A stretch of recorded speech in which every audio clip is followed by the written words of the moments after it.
Good afternoon. It's Friday, it's 5 o'clock, and you know what that means. Yes, it is the locker room here on Indie Live Radio, Independence Live. We're also on Facebook, YouTube, and Twitter. My name is Graham Duffy. Michael McEwen is still skiving. He's just back from holiday from Greece, so he'll be back on Sunday. But today it is myself and Mr. David Smith. David, how are you? Hi, very well, thanks, Graham. Friday night, looking forward to another fun-packed and jam-packed shows. We've got a lot to get through. We certainly do. We're hoping as well to be joined by Regan Stevenson very, very shortly. He is trying to get on, so he'll be here shortly. As David says, we have a lot to get through. We've got the games tomorrow. We've got the Premier Sports Cup draw. We also have the transfer window that shut yesterday. But we have to start from Tuesday afternoon. Now, the news came out on Tuesday afternoon from Dundee United that after only 10 weeks in charge, Jack Ross was relieved of his duties by Mark Alton. The owner basically saying that horrendous results hadn't helped. Obviously, an absolutely embarrassing 9-0 defeat by Celtic didn't help. Now, Dave, we talked on this show before, myself, you and James Elliott talked about the fact that the managers get enough time. Is 10 weeks enough for Jack Ross, or is that the right decision? Yeah, I'll move my camera in a minute. It's very bright here in Aberdeen, so as you can probably tell. No, with regards to Jack Ross, I mean, time was always going to be on the horizon for Jack. I mean, he had a terrific, sensational result over AZ Alkmaar when he 1-0 against them. And you thought on that night in question, could this be the start of something? Could this be a different Jack Ross? Could this be a Jack Ross that's going to kick on at Dundee? Could this be a Jack Ross that's going to do good things with the football club and implement the fine work done by Tam Courts? But it appeared to be the other way around. They obviously got a sore one against Alkmaar in the third leg in Holland, and that kind of held United back a little bit. And after that, they just had deteriorated performance after deteriorated performance after deteriorated performance, and all when the writing was on the wall come Sunday afternoon after they get beat 9-0 off of Celtic, because Celtic are a good side and Celtic and Rangers are far superior than the other sides of Scottish football at this precise amount of time. But at the same time as well, you're expecting the Dundee Uniteds, the Hearts, the Aberdeen's, the Hibses to be competitive. I mean, Rangers maybe played a slightly weakened side when they played Hibs a fortnight ago, and still came away. And Hibs still came away with 2 draw. Then they're obviously helped by 2 sides, and also Rangers. That a draw is a draw, a point's a point, and that's what we George took out of it. And Hibs was a benchmark for teams to say that we can do this. We can draw against one of the big teams. We can, and Dundee United, well, it was pitiful. There's no other way to put it. And you can see from the Eagle Eye viewers there, we're now joined by the man himself, Mr. Regan Stevenson. Regan, how are you? Not bad, Michael. I'm here. I've got one eye on flashing medals and I've got one eye in the locker room, guys. How we doing? Big night for Andy Murray. Big night for us tonight, guys. Friday night fever. How we doing? That's the second time you're calling Michael in the space of a week. I said Graham. No, I did say Graham. No, you said Michael there. I did say Graham. Sorry, G. Dave, how are you, my man? How we doing? I'm good, mate. I'm good. I hope you're well as well. No, it's Friday night, so happy with that. Get to go up to Birth tomorrow and get a steak and black pudding pie. Sorry, Graham. Mate, that is the best pie in Scottish football. Definitely the best pie in Scottish football for the goat. Definitely. The goat. Right, I really am really hungry. My stomach is starting to go. So before that happens, Regan, I'm going to get your thoughts. Me and Dave are just talking about Jack Ross there. I mean, that 9-0 defeat by Celtic was an absolute embarrassment. Yes, Celtic were excellent. But in terms of Jack Ross, only 10 weeks in the job, was that something you were expecting, or did you think he should have got longer than that? Yeah, I mean, as that good song always says, I think it's time to should I stay or should I go? And as the case it was should Jack Ross go? And I said this on Sunday night in a different podcast that I thought Jack Ross was in a shaky nail when that 9-0. It's not the fact that that they played that bad. I thought Celtic were great. I don't know what you guys said on Sunday, but I was too busy with other things. But Yeah, I mean, in terms of like Dundee United, I just thought it was a weird performance, and there was no effort, there was no desire, there was nothing there. And for me, I want to ask Dave because he watches Dundee United quite a lot, and he goes to the games, he reports on the games for newspapers and such. But like for me, see when you leave two of your best players out, like Charlie McGrew and Tony Watt, surely it is something more to it because for me. Uh, I do a prediction league on a different group chat, and I did say that Dundee United will win 2-1 against Livingston on Tuesday night because I expected a reaction, and for me that just shows you now that Dundee United are not playing for Jack Ross for me. Was it not something, Graham, that Jack Ross was getting called the Assos Ancelotti after the Hearts game because there was a reported, alleged bust up between Jack Ross and Tony Watt? Yeah, well, I'm going to say this, right? I know this might sound strange, but I don't know, right, if it's a kind of myth with Jack Ross because I don't know how he's managed to get all these good jobs when if I think somebody posted it on Twitter the other day that when you look at his last two jobs, I think he's played 20 games between Dundee United and Hibs, and from a possible 20 games, he's only won two. So this myth that Jack Ross is a top manager, and he was linked with Celtic job when they went against that, and people were saying that could be a good option.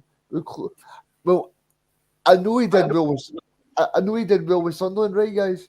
And you'll agree with me, but I still think there's something missing because he always gets to that final point and like it just always seems to slide. Always the same way when he took over at Easter Road, he gets up to the final, semi-finals, then he gets beat off Robin Nielsen's side during that crazy COVID season where they get beat 2-1.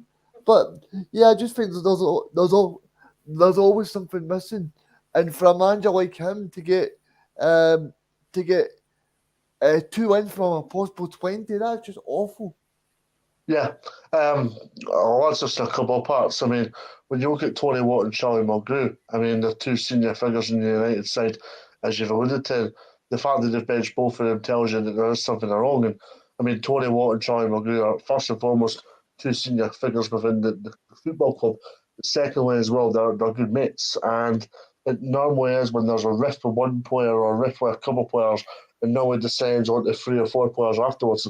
I think that tended to be the case with regards to Tony Watt and Charlie Mulgrew anyway. But also, I'll make another point. The travelling school, your mate Mick Kennedy, they hired him a car to take them to St Andrews every day for training. I think that's still the case. I'm not 100% sure. But I know Nicky Clark was part of that travelling school. The fact that he's went to St Johnstone on Wednesday, um, because let's be honest, this wasn't a 24-hour. This wouldn't have been a 24-hour. Let's move to St Johnstone kind of issue. This would have been maybe a Sunday Monday thing. This would have maybe even been a before Celtic kind of thing because obviously this is how football works. It doesn't happen instantly. And I think Nicky Clark's moved on because of something that's happened with Jack Ross as well. So I think that's another part to play in it as well. And thirdly, they just didn't have a good nucleus across the whole park. They've got good players, they've got good creativity, they've got a good team spirit at the football club. But you just had that feeling that things weren't going well. And by the way, that's a cracking start because I didn't realise it was as poor as that. I didn't realise we only won 2 games in 20 games. Dave, I'm glad you mentioned Nicky. I'm glad you mentioned Nicky Clark there because I was going to say that something that Nicky Clark leaving was a surprise anyway. But what he said was a bit of a kind of surprise for me as well. When he said it was nice to feel wanted. I mean, does that say just how poor it was under Jack Ross that he clearly didn't feel like he was wanted at United?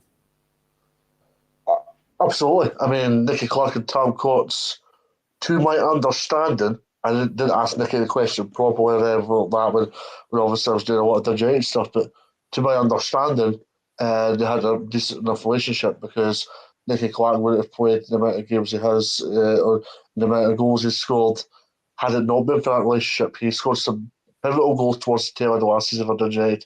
Scored at the World St Mirren, which ultimately gave United European football. Scored against, who was it? Ross County? I think it was Ross County scored against, and scored a pivotal goal against Aberdeen as well. So it shows the quality player that he is. Also, a lot of his work was undermined. A lot of United fans hated Nicky Clark for the way he played. But as soon as Nicky Clark left for St Johnstone, it was, oh, I'm gutted, Nicky. I'm gutted you're going to St Johnstone, Nicky.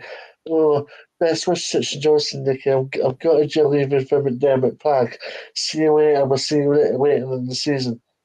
And that's how two-faced football can be, unfortunately. Reagan, if we just touch on Jack Ross, you've mentioned the stats there. He's now been sacked twice in 8 months. I mean, what does Jack Ross do now? Because I think he'll struggle to get another Premiership job now. Reagan? Yes, I mean, I think he'll probably struggle to get a job. For the fact that I said that the ratio for winning 2 games from his last 20 as well, that's not borne well when you think of the standard of Scottish football as well, Graham. That's no disrespect. I don't know if he'll maybe go abroad or maybe try something different like Neil Lennon's done.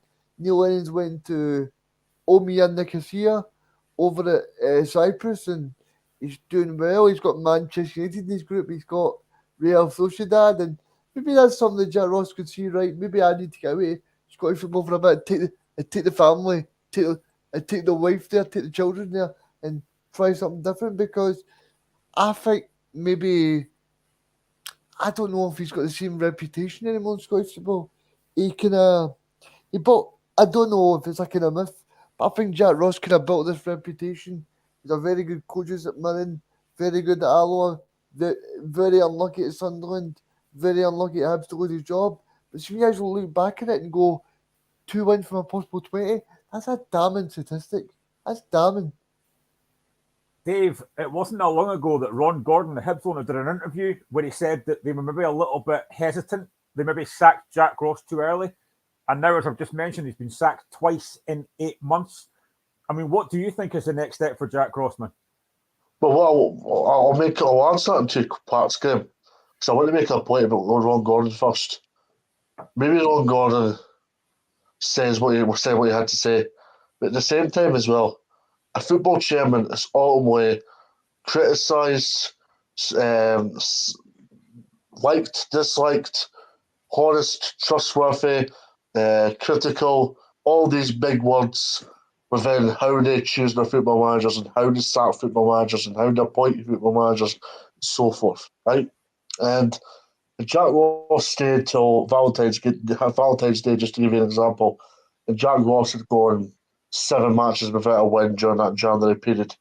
I'm pretty sure every Hibs fan would be going publicly and saying, Ron Gordon should really have sacked him before Christmas time, irrespective of the fact we were in a cup final. That's how football works. And I mean, what's the next step for Jack Ross? Well, I was actually having a think when Ricky was speaking there. TV. It's going to be the television. It's not going to be back at the management. I mean, the lawyers will sort out his pay offer. He'll get a big payout from the club. The lawyers will sort out the final valuations. That's what they're good at. And then you'll go to TV, earn a few bob from that, and then if the right offer comes at the management, he'll go back at the management. But I can see him going to media, then the management. Reagan, in terms of who would be maybe the successor at Dundee United now, they obviously had a really good win against Livingston on Wednesday, which you predicted. I mean, what do United do now in terms of manager? Who do you think would be ideal for that job? I think it'll be Liam Fox. I really do. Simply for the fact that they have to pay Jack Ross off, and the club's not in a great financial way. So, and also, Graham, you need to factor in as well. Can they really afford to bring a new manager in when you sack a manager on a lot of money? Plus, the fact as well is that you've got a factor in as well that see Fox, Graham. Fox is already on the wage bill, so I don't know if they'll think, right, well, we'll see how he does here. He might do a Tam Courts, he might or or they might not do as well. But I think they stick with him because it's a cheap option. But they probably say that Tam Courts was the cheap option, and he worked out to be very well. Dave, we were on another podcast on Wednesday talking about this, and one of the names that one of the guys mentioned was Kevin Thompson. Do you think that would be a job that United might suit? I don't think United will go for him. I don't think they will. I do agree with you. The only caveat I would say to Kevin Thompson is I don't think he would go down with the Dundee faithful. It's only because he was the Dundee captain as well. You need to factor that in. The fact I don't think United will go ahead with that option primarily because of the fact he used to play for Dundee just right across the road, and also the fact he's not been tested at management level in the Premiership. No. I mean, he was in for the commandant job, he was in for the ref job, and that's probably his level in management at this precise time and being, which sounds a little bit harsh, honestly. But no, I think that's bang on, Graham. Not Graham, Dave. Sorry, it's been a long day, guys. I've been sitting in Celtic Park for 1 hour and 30 minutes trying to get Celtic versus Real Madrid tickets. So it's been a long day. But yeah, I mean, it's like one of those things where you have to sit there and say, right, well, I think they'll probably go for the cheap option. Well, if you look at William Fox will be on. I don't know the exact figures, just to be honest with you all before Dundee start phoning me tomorrow morning. But I bet you William Fox is on minimum. Well, he'll be a good variation. So I'm just trying to think here. He'll be the minimum £5,000 a week, right? So that £5,000 a week will get upgraded to an extra $2-3 grand a week if he takes a management job, which is a whole lot cheaper than bringing in somebody that's attached to another football club, because William Fox, as Regan said, is on the wage bill. Because I'm going to say something as well. I've seen a lot of people in the mainstream media talking about Duncan Ferguson, right? Much as Duncan Ferguson would be great, I'm sick of all these experimental managers in Scottish football, and they don't work out, and then we go, oh, we shouldn't have tried that. Like, why are we not giving Fox a chance to try and redeem himself? Because they could probably gain a lot from Duncan Ferguson's contacts, but probably at the same time, I think Duncan Ferguson would come in and demand a little bit more money because he's that big name and because he's worked with Carlo Ancelotti, Rafa Benitez, all of these managers.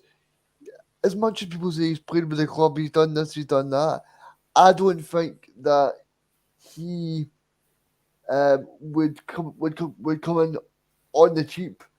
Another little. I think Duncan Ferguson would prepare a lot more by Everton to be Frank Lampard's first team coach than being the Dundee manager. Aye, another wee name that nobody's mentioned that I was thinking of was Owen Coyle.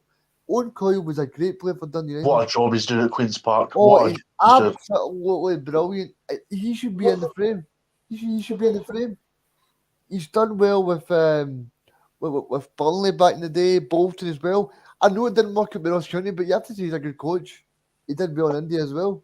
I must say, he's an absolute gentleman in the game as well. He's absolutely great in terms of dealing with the media and all that kind of stuff. And as I said, what a job he's doing for Queen's Park. But it'll be interesting as well because Queen's Park have their own ambitions. They've got their own things coming in. They've got analysis. West Hamden's getting redeveloped, and it's going to be interesting to see what happens with that. Obviously, they've got Leon Dempster, so they've got a lot of intelligent people behind the scenes at that club as well. Have you spoke to Owen Coyle, Dave? I interviewed him a couple weeks ago after the beat of Broth.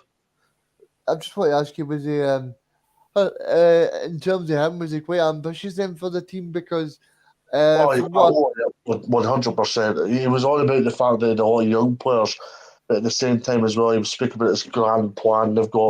He's of the opinion that they don't want to have an Andy Robertson benchmark where they have an Andy Robertson breaking through and then an Andy Robertson has to go and move on. They want players, they want to nurture players and to keep them going, but also they want to have good senior figures alongside him in your Simon Murrays, your Stephen Ezes, your Malachi Boatengs, all these. Dom Thomas as well. That's a good bit of business. I thought he was brilliant against Dubrow. Aye, and I think the fact that they're trying to build and they've got that new guy from, is it Feyenoord as well, the director of football. So he's a Yeah. good. I mean, for Queen's Park to get something like that, it's a big coup.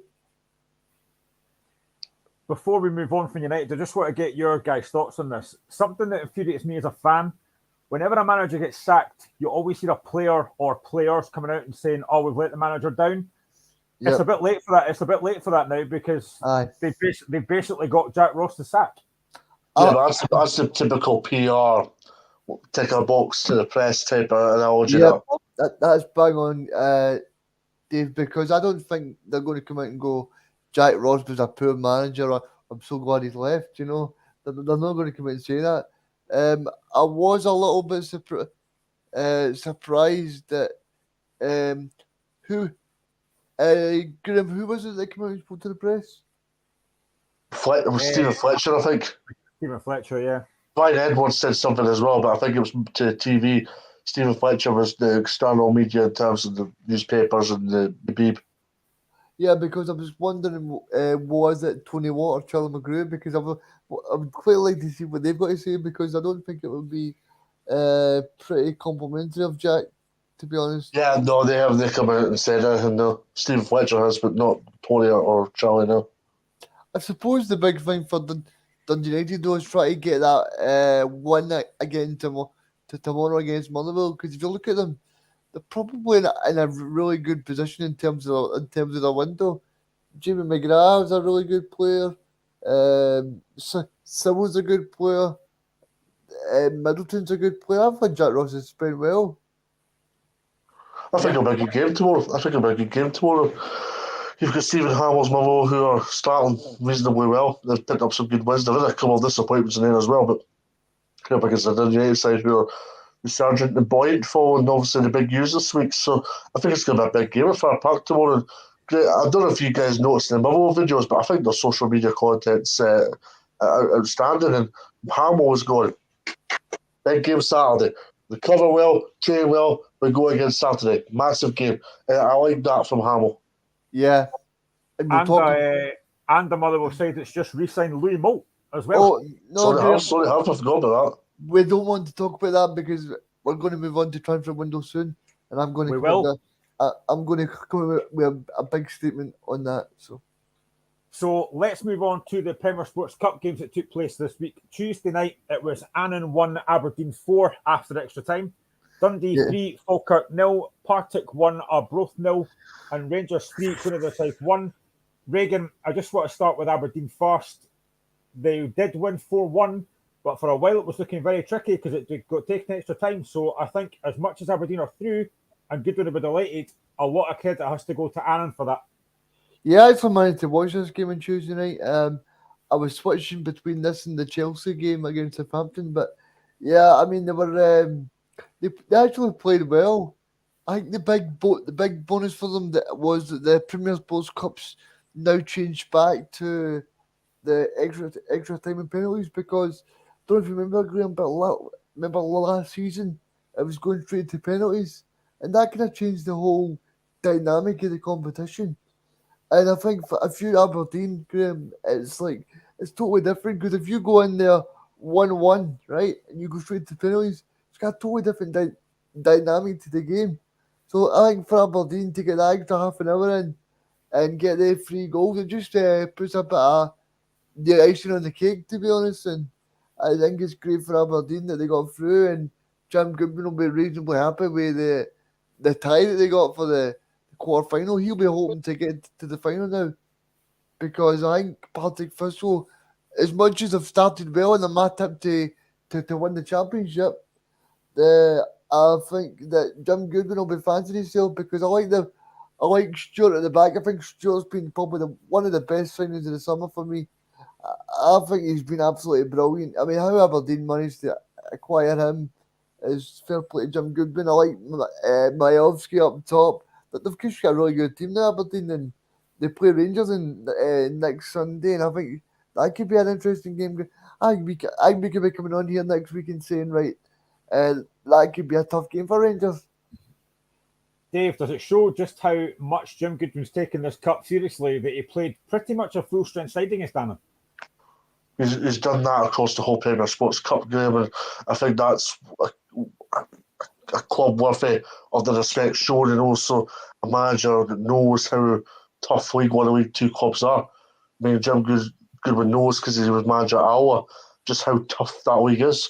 And I made the point in the show to you and Robbie Henry on Wednesday that when you look at the teams in League One and League Two, they often get underestimated because they've got much more poor resources compared to the Premiership sides. But your Annan, they got into the Premier Sports knockout stages through St Johnstone, Annan, and Quaid the South, 3 full-time sides. You also had Arbroath. Well, they got it through St Mirren, who are also a Premiership outfit. And that just goes to show you where some of these Championship League 1 and League 2 sides are at. They are as competitive, but either the fact of part-time or the fact that they don't have the resources of other teams often leaves them stumbling behind. Reagan, Aberdeen will be quite fancy in the semi-final place because, and no disrespect, but they're going to be taking on Partick Thistle, who beat Arbroath 1-0. It's a massive chance for Aberdeen to reach the semi-finals. TSILTLE, the red and yellow team. Yeah, they've got a great song, and I think Partick Thistle will be fancying their chances. I mean, that is one of the best songs in Scottish football, along with the Heart song. It's one of these songs that I'm glad you said that. Just gets you going, Graham. I mean, it's one of my favourites. But yeah, Partick Thistle, my tip for the championship. And for me, Graham, I think they're going to be great this season. But I think Aberdeen will just be a step too far for them. Partick did only manage to beat Arbroath by 1-0, but I mean, it's still a win. You know, it's a cup game, so it's still a win, and it's a massive win for Partick. Yeah, I mean, for Partick Thistle, I think the most important thing for them is they're through in the tie, and they'll be hoping that they can cause an upset. But I think if you're Ian McCall, he'll just be happy he started the season so well. He's got people in form, and he's finally got a squad where he thinks, I can give this a right good go in the championship and also in the cup. 100%. Let's go to Tom Cruise, Maverick in the top right-hand corner there. I'm loving the glasses, Dave. You're looking like, oh my God, I don't know who, but you're looking great, my man. You're looking great. Yeah, I'm just trying to give you an Ian McCall analogy. The glasses, the chewing gum, and the grey hair. Now I'm looking forward to seeing the big man. At Arbroath tomorrow. But no, when you look at Partick Thistle, I mean, as Ian McCall said, it doesn't matter how dirty or clever it was or beautiful it was. It's about getting the job done. That's exactly what the Giants did. I mean, they had a lot of chances on Tuesday night, and they were a comfortable side. And as Dick Campbell with his famous one-word answers, Christmas came to Partick Thistle early. Reagan's mentioned there that Partick Thistle are one of his tips for the championship. Would you agree with that? Well, I'm looking forward to seeing them in the flesh tomorrow up at Arbroath, but I think they are. I watched them against Carly and the BBC a few weeks ago, and they were brilliant that night. And they did have a disappointing one against Queen's Park, but when you look at that game, I just think Partick Thistle were maybe a little less streetwise when they needed to be, especially in the latter stages of the match. And I think they've improved on that, and I think they've shown how they can be good, very, very good, especially for Hill against the likes of your Arbroaths and your Callies and your Raith Rovers. And I think that'll come in important to come the end of the season. So for Partick, they obviously beat Dundee at Dens Park as well, which was a massive result for Partick. So yeah, Partick are in a really, really good place just now. Do you know what I've actually just noticed as well? The teams that won on Tuesday were paired against each other, and the teams that won on Wednesday were paired against each other because on Tuesday, Aberdeen, Dundee, Partick and Rangers all got through. And the draw is obviously Aberdeen against Partick, and Rangers are at home to Dundee. Rangers did beat Queen of the South by 3-1, but again, you know, Scott Arfield kept the rescue a little bit. Lee Connolly had given our Queen of the South a 1-1. But again, it's a big win for Rangers, I suppose, isn't it, Reagan?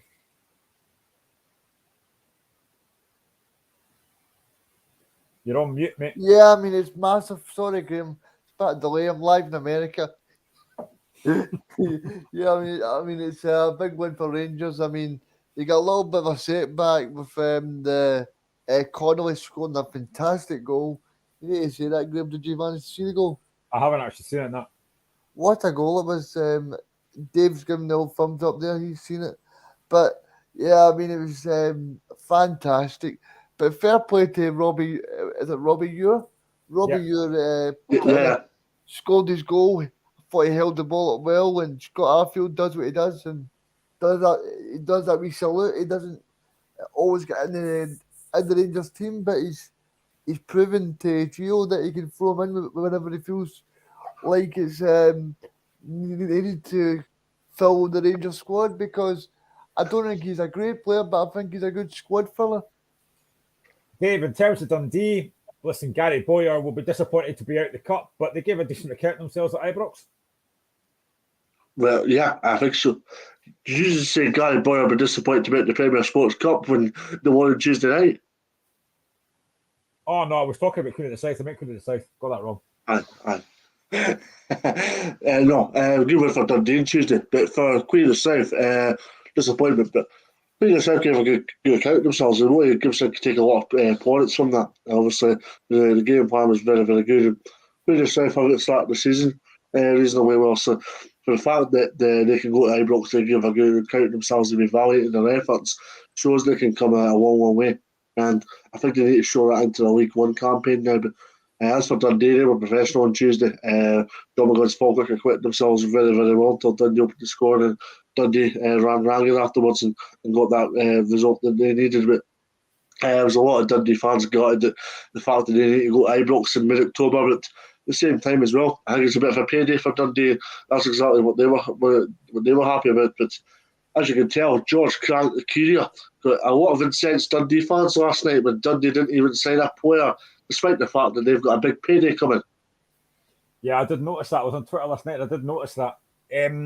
Let's move on to Wednesday night, and there was, again, 4 games on Wednesday. Reagan will start with Celtic. Celtic made a number of changes, but it didn't stop them. A 4-1 victory up at Ross County, and a very comfortable night for Ange Postecoglou's men. No, yep, Graham, a very impressive win for Ange Postecoglou's men. Giakoumakis in form, Tony Ralston, me man of the match. I've seen the highlights of this game. Giakoumakis' finish was fantastic. I thought James Forrest looked good, and obviously the brand new signing. I'm not going to pronounce his name just in case I get it wrong, but Just say Saeed. That's what I'm doing.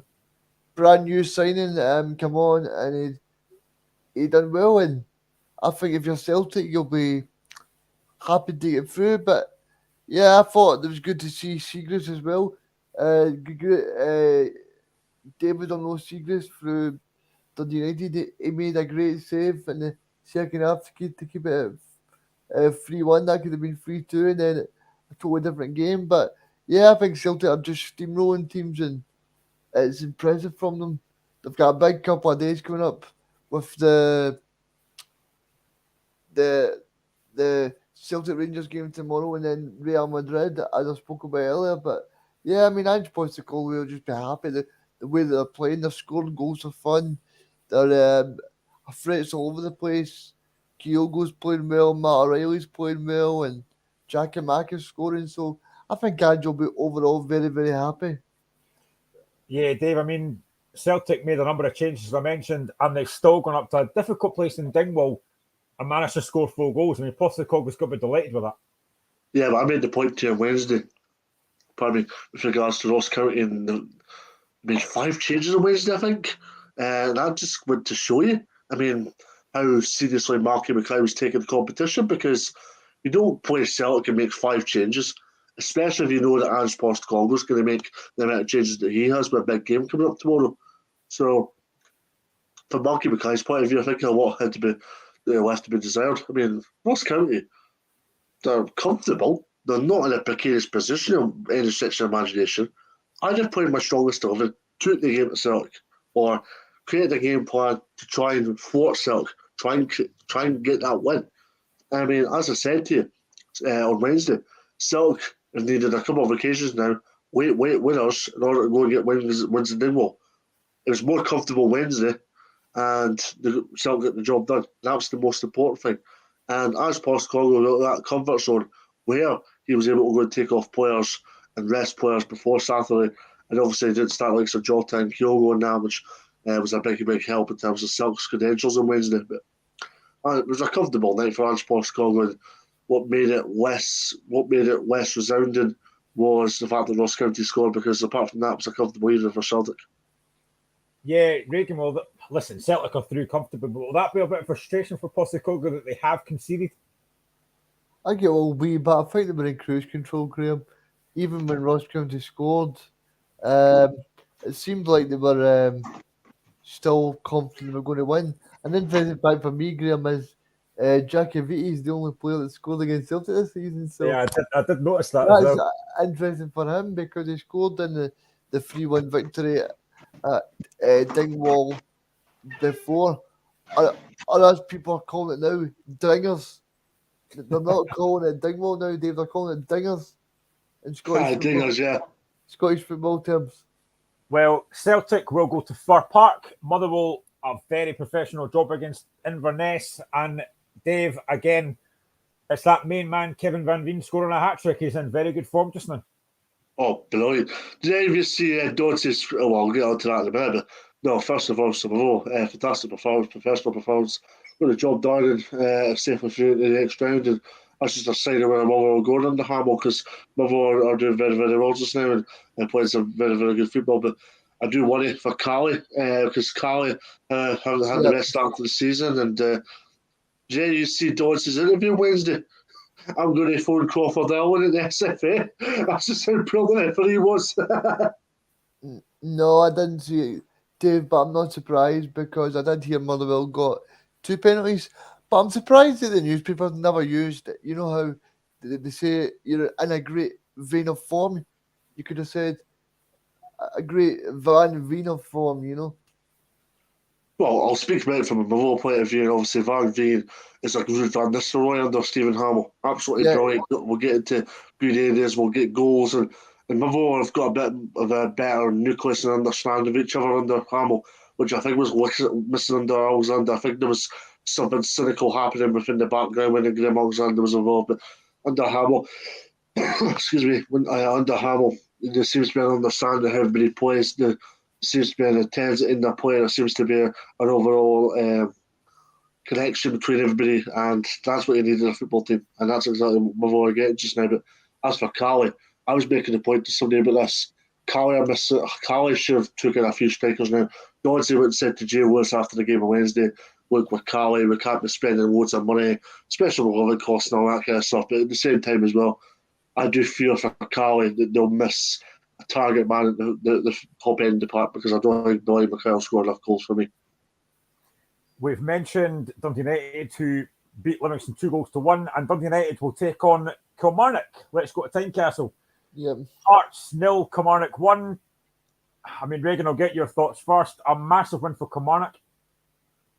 Yeah, I mean, Hearts, glorious Hearts. It wasn't the other night. I'm just disappointed for you, Graham. I mean, I thought this could have been a big run for you in the Premier Sports Cup.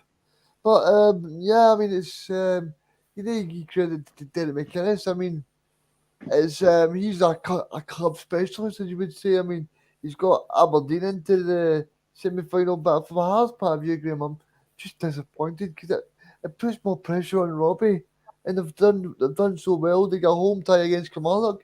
I think it's a perfect opportunity for them to go through, and I don't know what's happening. You do what? I think the thing for me, Graham, was it probably showed that they've probably played just one too many games the last few weeks. I don't know if you agree, because they played the Conference League game, they played Celtic, they played quite a few teams where you think, right, that's a hard game. I don't know if they've just played too many games and they're just a bit tired. Well, I made the point to Graham that I thought Robbie Nelson should have freshened the team up on Wednesday when the team came out. Right. Yeah. This is my frustration. So we've only played 8 games this season. And Robbie came out on Wednesday after the game and said the players looked fatigued. And then he said, and I quote, "You can see we need a few players." And then yesterday he signs one. Now that was a massive frustration for me. That squad needed refreshed. We needed at least 2 strikers, and especially Liam Boyce been injured. We have now signed a striker in Stephen Humphreys, who's only scored 5 goals in 40 games. We needed at least 2 centre defenders. We needed for me, a creative attacking midfielder and another wide player. And we signed 1 player yesterday. Is Humphreys a young player? Or? No, I think he's 24. Fair enough then. But I'm sorry, you cannot say the players are fatigued after only 8 games. That, for me, just doesn't wash. Well, as I said to you Wednesday when we were on the State Scottish Football, I think Robbie Nelson should have made changes. I think he disrespected his team to a wee extent. I think he disrespected the competition to a wee extent. And had I been Robbie, as I said to you, I'd have used that opportunity to go make 6 or 7 changes. And then if Hearts could beat 2-0 by Kilmarnock, there'd have still been a few grumpy Hearts fans about the fact that Hearts, Robbie made so many changes. But still, I think it would have been good to freshen up the team. Because Robbie freshened up the team when he went to Celtic. And they gave him valiant effort. Celtic only won 2-0 when people were expecting 6 or 7. Do you think the fact that he maybe disrespected Derek McKenzie's Kilmarnock, I don't mean in terms of they're like a bad team, but do you think maybe because they've not been in the greatest form, they've not found a goal scorer yet, and he's thought, right, well, Kilmarnock have not really scored that many goals, they're not playing that well. I think they've only scored something like 5 goals this season, and 3 of them came through Ash Taylor at centre back. So he's probably thinking, right, that this is going to be my team dominating the ball at Tynecastle. We just need to pick them off. I think possibly, I don't know what you think, Graham, but I think possibly he's underestimated Derek McKenzie's side, as well as a little bit of fatigue. I don't know if I underestimated them, but it was quite funny because I went on Twitter on Wednesday because I was trying to find the Kilmarnock side, and every comment I saw on the Kilmarnock Twitter was fans going, "That's a shocking team McKinnon has put out. We're going to get hammered here." And of course, what happens? Kilmarnock win. But in terms of Hearts, I mean, I've already heard Robbie say about the game tomorrow, which we'll get on to later. I've already heard Robbie say he can't afford to make changes because we've got a big enough squad. Well, whose fault's that? You've had weeks to strengthen the squad and you've not done it. So for me, I would like to know, we've just given £14 million to the foundation of Hearts. We've got the money for season ticket sales. We've got the money for European games. Where's that money gone? Be ambitious. Be ambitious. Why a winger? Why a winger is my main question here. You've got Ginnelly, doing okay, reasonable start to the season. Barry Mackay, the GOAT as far as Hearts fans are concerned. We need a winger because Gary Mackay-Steven is not good enough. Whenever he plays, he's awful. Josh Ginnelly is extremely frustrating. So for me, and as well, Barry Mackay isn't really a wide player. He's been a creative player. The only winger we really have of note is Alan Forrest. That, for me, is how I need another wide player. So what's the worst-case scenario if Forrest Shanklin gets injured? Well, that's the thing. We've now got Stephen Humphreys, but as I said, he's only scored 5 goals in 40 games. But I will say right now, I'll give him the backing he deserves while he's here. But my worry is that if either one of them gets injured, we're left with Ewan Henderson and potentially Josh Ginnelly up front. That's not enough. But in terms of Kilmarnock, listen, fair play to them. They're in the next round. They thoroughly deserve to be. And you've got to say Kilmarnock against Dundee United, that is a very tricky game to call right now. 100%. Mm-hmm. Yeah, I mean, I think it's a winnable tie for Derek. I mean, it's going to be incredible if he gets the Kilmarnock into a semi-final, and I think you'll be hoping that he'll get the winner of the Kilmarnock and Partick Thistle game, and he'll think, if I can get this team to a final, possibly we could win this cup. They could win the cup. Kilmarnock. That would be funny, wouldn't it? But let's move on to the games for tomorrow. We have a massive, massive game at 12:30. I mean, it's the big derby. It's Everton against Liverpool. So there's another game on tomorrow. Now, let's talk about the big game from Celtic Park. Celtic against Rangers, the first big derby of the season, apart from Hibs against Hearts, obviously. Celtic, 2 points clear of Rangers going into this game. I mean, Reagan, how are you feeling ahead of this game? I'm feeling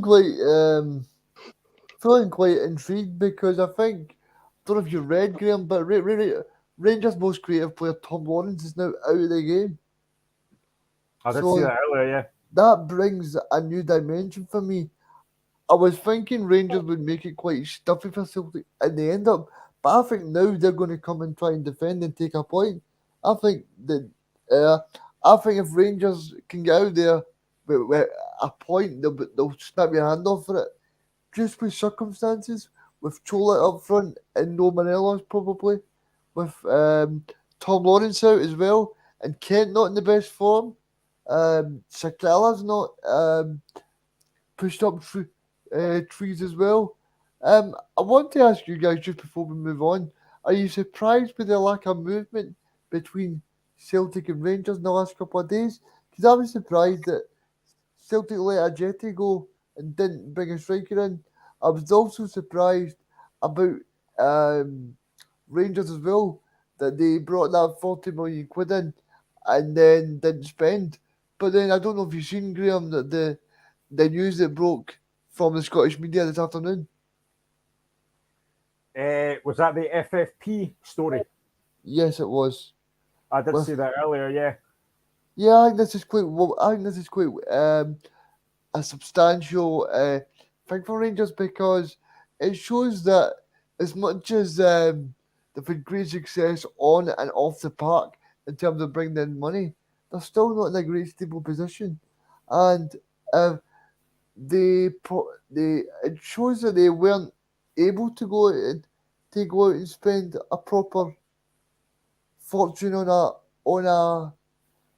player or two, and it shows that in fact that how important that Champions League money was to them off the park as much as on the park. Yeah, I mean, I did notice that Celtic yesterday did sign, probably going to get this wrong, Oliver Abelgard, a midfielder from Rubin Kazan. So Celtic have strengthened, but Rangers haven't really done that much in this window. No, I think it really puts a stranglehold for me on Celtic because you look at that midfield there, you've got Matt O'Reilly, you've got Hatate, you've got McGregor, you've got Ideguchi, McCarthy, so many options, and then you're thinking you've got this guy as well. You've got so many you could throw in that middle of the park, and I think for Ange Postecoglou, it's great. And I think if you're looking at it from Rangers, the only player that I would bring into the first team squad and make him a regular is Alex Lowry. I think he's ready to make that step up. And as much as Rangers didn't go and strengthen, I think he could become a bigger impact on Rangers' season. But just on this game tomorrow, I think it now puts Celtic in a great position to go and win this game. But I'm intrigued to see how it pans out because, as we say, Graham, these fixtures between Celtic and Rangers, they never ever pan out the way you think. The problem with Alex Lowry is he's out injured for a long time because of that horrific challenge from Ali Love a few weeks ago. So he will be out for a while. But in terms of the game tomorrow, Dave, I mean, we've talked about the Celtic juggernaut. We've talked about how well they have been. They've talked about the squad they've got. But you would have to think that this was probably going to be the biggest test so far this season. Oh, 100%. I mean, Rangers are a formidable force now. I mean, Rangers have strength to strength with regards to the European exploits and the recruitment. The recruitment of the last few days has been disappointing, to say the least. I mean, Ross Moss has been getting a fair bit of stick on the social media, I've noticed, but with regards to how isolated both Celtic and Rangers have been in the last few days, I'm more surprised for Rangers than I'm Celtic. Celtic, I think, as far as Postecoglou was concerned, I think they were sorted. I mean, they've got a reasonable enough team as it is. They've got a lot of quality, and it needed to be somebody better or somebody at that standard in order for them to come into the Celtic side. So, not surprised myself, to be perfectly honest, but I think looking ahead to tomorrow's game, Celtic look to take home advantage. Ange Postecoglou's got a decent enough home record over Rangers, and he'll be able to keep that going tomorrow. I mean, they were absolutely brilliant in February when they rushed aside Rangers 3-0. But one point I will make is I think Rangers are a different component now. They're a completely different side to February. That's just how much Rangers have grown in a short space of time. See, the biggest problem for me from a Rangers perspective, Graham, is the fact that I think Rangers will set up the typical Dutch mould where Gio will be hard to break down and sit back.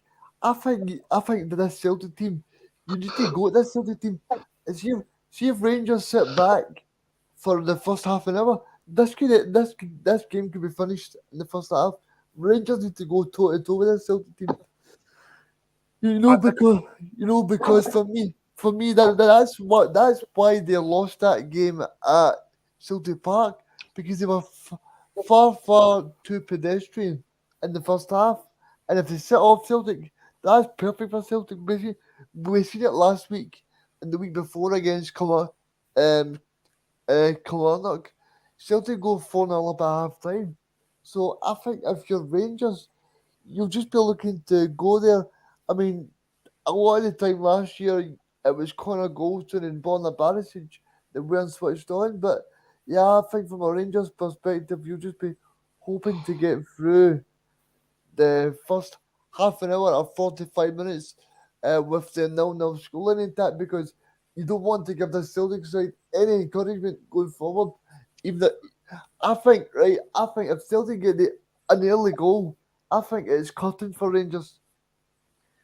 Dave, I saw an article earlier on from former Celtic and Rangers striker Kenny Miller, and he basically said that the Old Firm are very well matched and it's too close to call. Would you agree with that? I would. I don't think it's a lot to separate the sides. I think in terms of both sides, Celtic and Rangers both have very, very good goalkeepers. Rangers have the asset of Tavernier. Celtic have Carter Vickers. They have Ralston. They have Greg Taylor, who I think goes underrated. Well, he's not underrated. Yeah. He goes under the radar a little bit. Regan, on you go. I'll bring that back to you though, David, saying right. I believe that John McGoffin is a very capable goalkeeper, but I don't believe I've seen him make a really good save. And I think tomorrow, right? I think tomorrow is his proper first test where you say, right, John, you're going to be in the cold with Celtic Park. Celtic are going to put a lot of shots into this guy tomorrow. This is my personal opinion. I don't think he's able to step up to this. My personal opinion.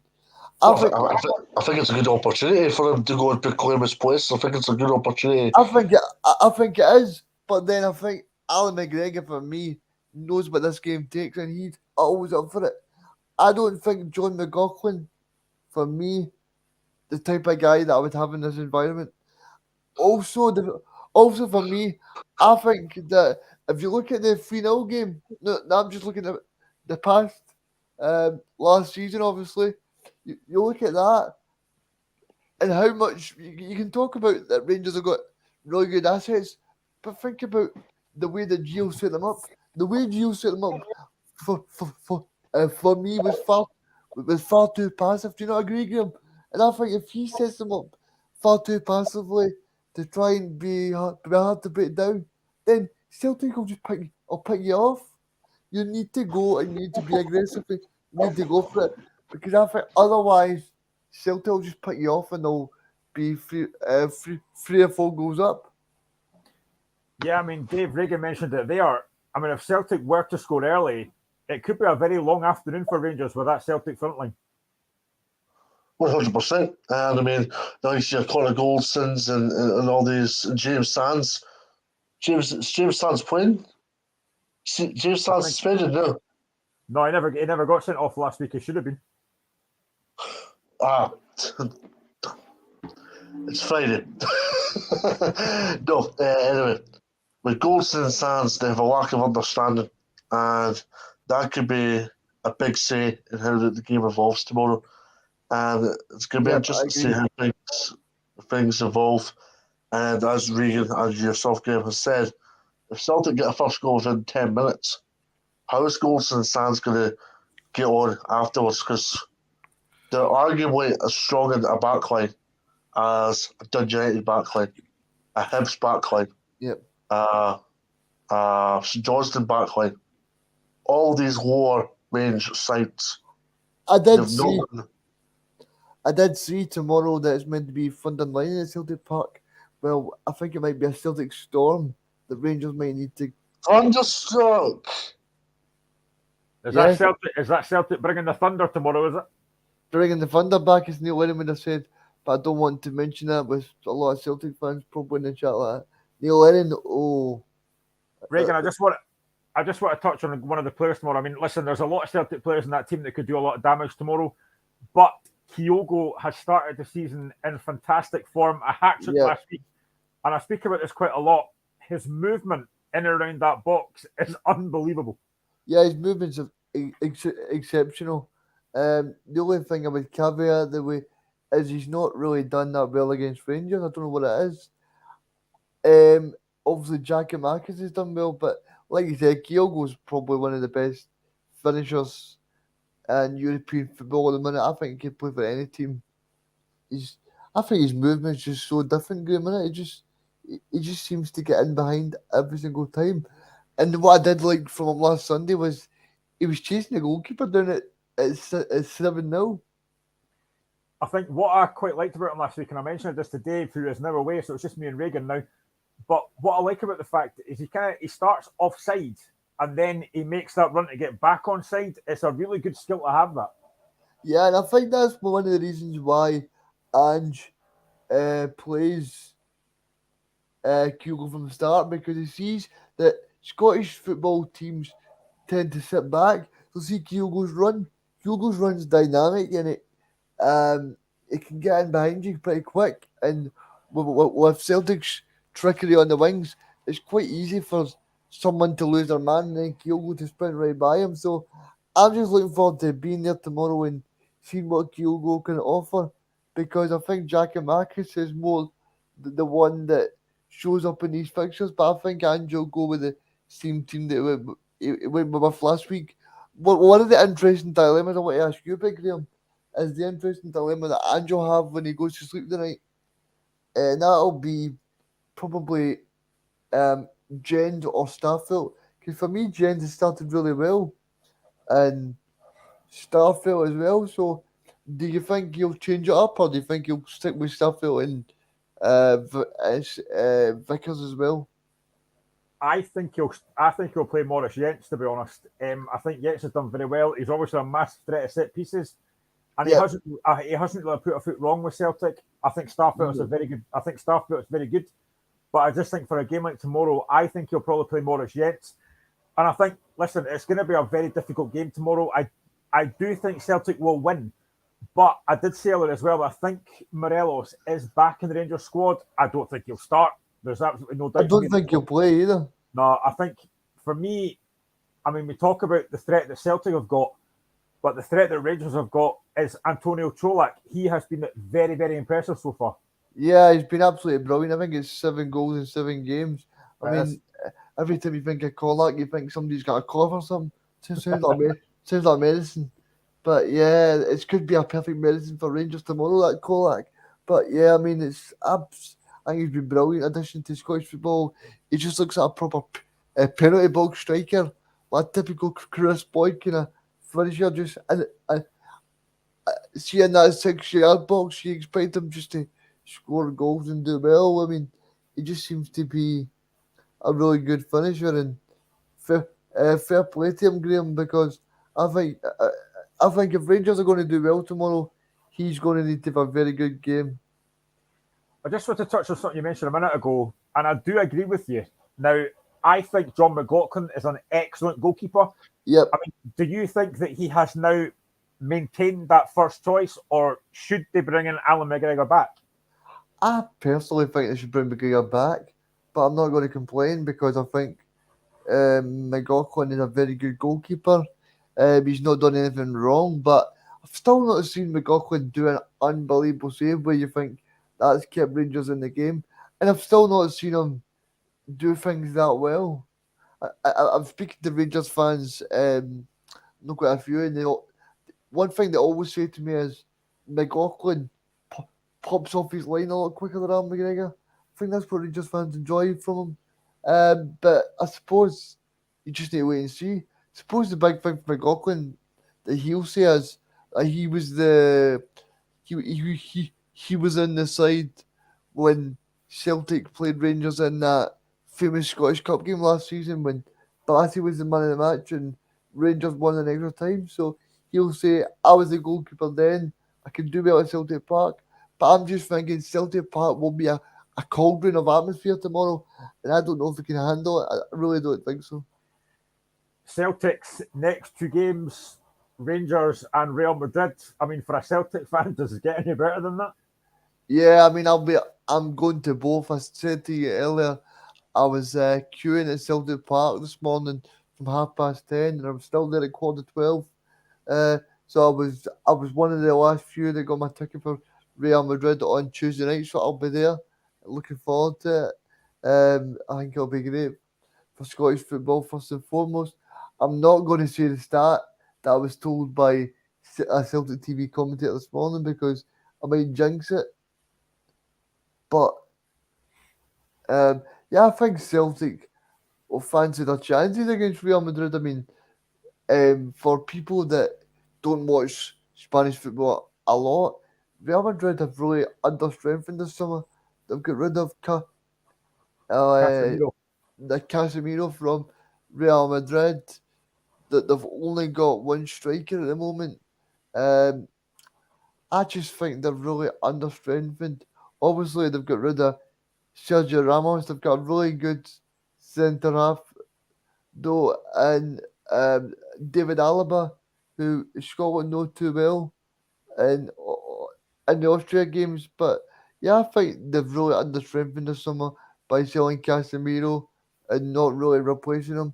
Obviously, they got the guy from Monaco, but yeah, I think if you're Celtic, it's the perfect glamour tie because I don't know the last time they played Real Madrid, but yeah, I think it's a really good tie for them, and they'll be fancying it because that Celtic atmosphere, and also as well, Ange Postecoglou, I want to go to European football, Graham, and you want to make a stamp in European football. Well, I mean, you're still looking at a very, very good Real Madrid side. You know, they've got Thibaut Courtois, they've got Benzema, they've got Modric, they've got Kroos, they've got Vinicius Junior. It's still going to be a fantastic, fantastic Real Madrid side. Yeah, well, be a Graham. Sorry, I just want to bump in, but I'm just checking my feed from Flushing Meadows in USA, and Andy Murray has lost the first set by 6 games to 4 against the Italian Bernadetti. So hopefully Andy Murray can pull it back in the second set, but I'll keep you updated during this locker room. Here's hoping. And for Rangers, after tomorrow, they go to Ajax. Again, I mean, they've got a very difficult group against Ajax, Liverpool, and Napoli. It's a difficult start for them going away from home first. Yeah, I mean, and plus the fact the game's at 5 to 6 on a Tuesday night as well. I mean, bit of a strange kick-off time for Rangers fans as well. That are still working. It's a bit of a shame to be honest, but yeah, I mean, they've lost quite a few of their players. Obviously, they've signed Stephen Bugwin, who I know quite well, Stevie B. But yep, I mean, it's going to be interesting because they lost Anthony as well, and they've lost quite a few.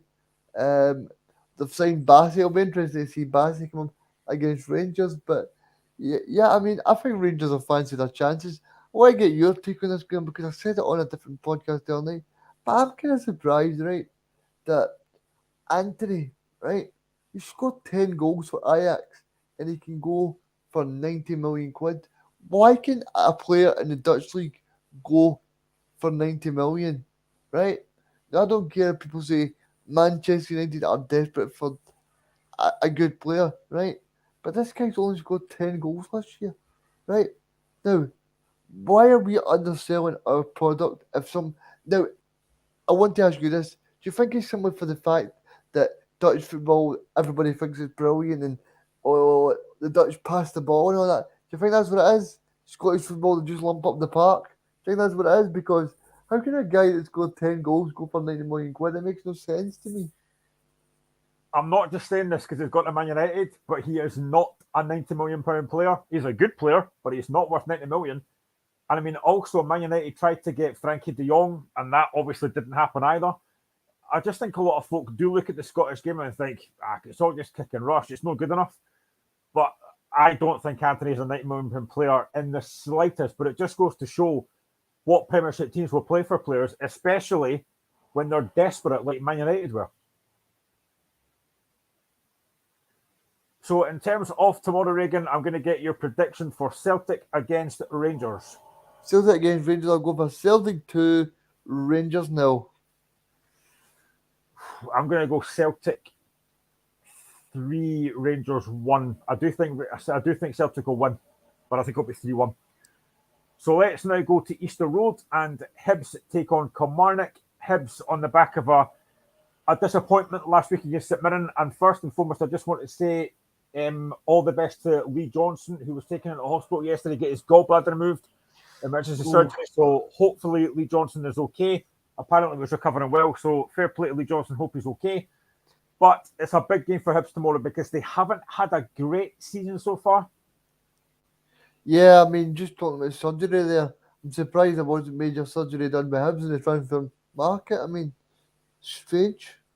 Well, actually, I think earlier on Twitter where I looked at a list of all the players. Well, I didn't do a list, but I've noticed the amount of players that people have signed. Hibs have actually signed 16 players in this window. So they've signed the most players in the window.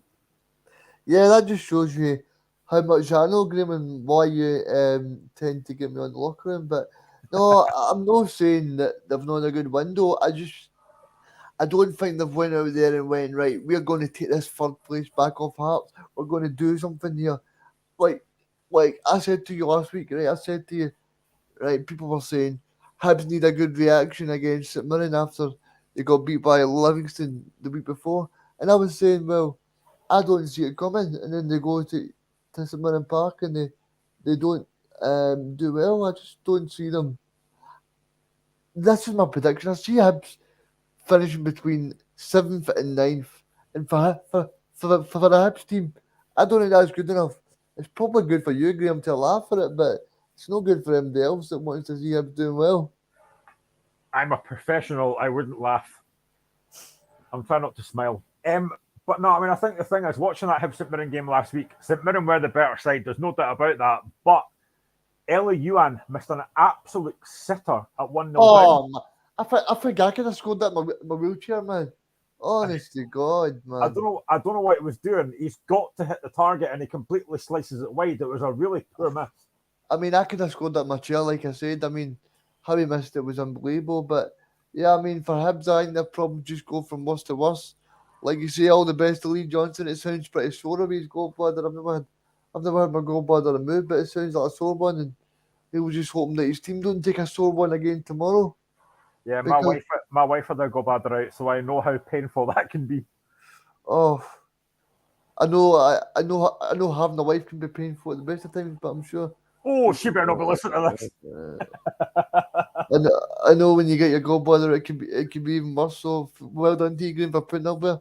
But no, I mean for Lee Johnson, he'll just be hoping that his team get back to winning ways, because you don't want to get in that rut, Graham, where you can beat off Livingston, beat off St Mirren, and then it's a third defeat in a row away for his team. Because I think Kilmarnock will be going to Easter Road tomorrow, and they'll be going, can we make it an Edinburgh Fringe and Edinburgh Fringe double? You know, can we go to Tynecastle and get a win, and then can we go to Easter Road? I think it'll be the comedy. It'll be the comedy of the two Edinburgh sides getting beat off Derek McInnes side. That'll be the Edinburgh Fringe this year.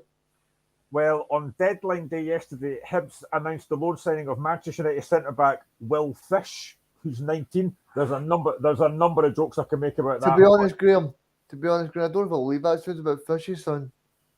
He knows his place. I've got a lot more of them. They also signed under-21 striker Mikola Kukachev after the midnight deadline day. Sorry, Graham, can you cut off there? Can you say his name again? Well, I will say it again because it's quite funny. I will say it again because it is funny. Will Fish. Right, and who else?